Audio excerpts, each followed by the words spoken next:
Tonight, I want to focus on one phrase from the story of Wesley, a decisive moment when he said, I submitted to be more vile. So, this is the call into field preaching. It was a turning point, and it was not a doctrinal conversion, it was a vocational upheaval. I submitted to be more vile. He said it in 1739, and it marks the step into field preaching, proclaiming the gospel outside church walls in the open air to coal miners and laborers, people who would never darken the doors of a church. It wasn't a publicity stunt.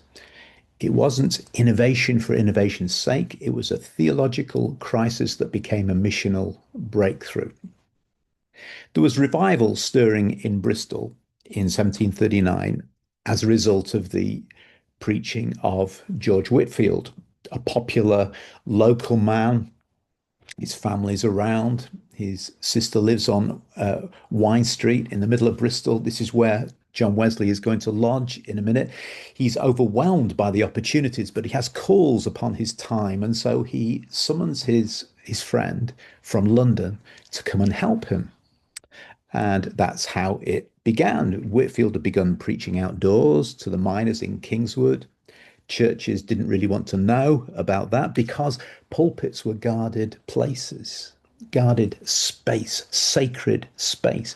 And Wesley was very much part of that establishment view, and open air preaching felt disorderly. It was unbecoming for an ordained Anglican priest, but he couldn't deny spiritual hunger. He couldn't deny the request of his friend George Whitefield. He admired him. He saw what he was doing. He was challenged and stirred. And so on April the 2nd, 1739, he records the moment. At 4 in the afternoon, I submitted to be more vile and proclaimed in the highways the glad tidings of salvation to about 3,000 people.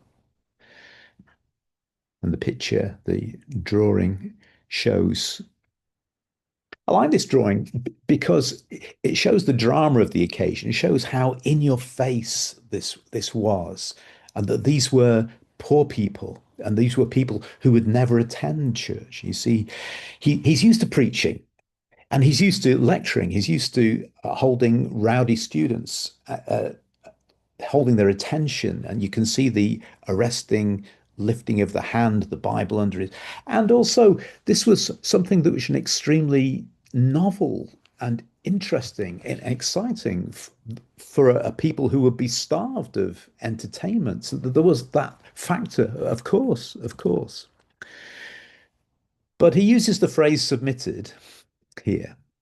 And also the condescending description, vile, he felt it to be almost unclean. He didn't stride into this with an easy triumph. He yielded, he submitted, he crossed a line that he considered somewhat improper. And that whole phrase, he links the phrase more vile. He's linked it directly to the beginning of this field preaching. So it wasn't a change of venue.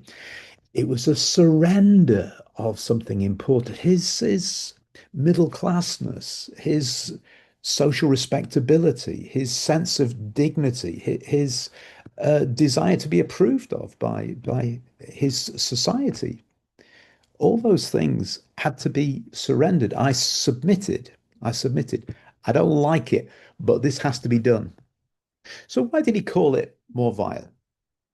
Well, he said, I consider it almost a sin for people to be saved outside of church. In his ecclesial imagination, preaching outside consecrated buildings, at the very least, blurred the boundaries, and it risked that word enthusiasm, which probably today we would use the word fanaticism. It was just over the top. It threatened order and it bypassed what was safe. But there was something deeper at work. He'd already experienced the previous year his Aldersgate awakening. He believed that grace was free and open and available, and that It was for everybody. Now, he knew that theoretically. What he'd not yet embraced was the implication of a universal grace. What were the social implications of a grace that was for everyone? Field preaching forced this choice. Is the church going to wait for the poor to come in, or will the church go out? So he chose the latter. Standing on this small rise near Bristol, addressing thousands of miners, he enacted a theological conviction that grace precedes propriety. And he preached a few times after that, and that these places are still marked in Bristol, little plaques, and that you can still go there. Ho, everyone that thirsts, from Isaiah. And it's a wonderful picture of the theological reality that Wesley had seen. This is why it's so decisive. Everyone, everyone.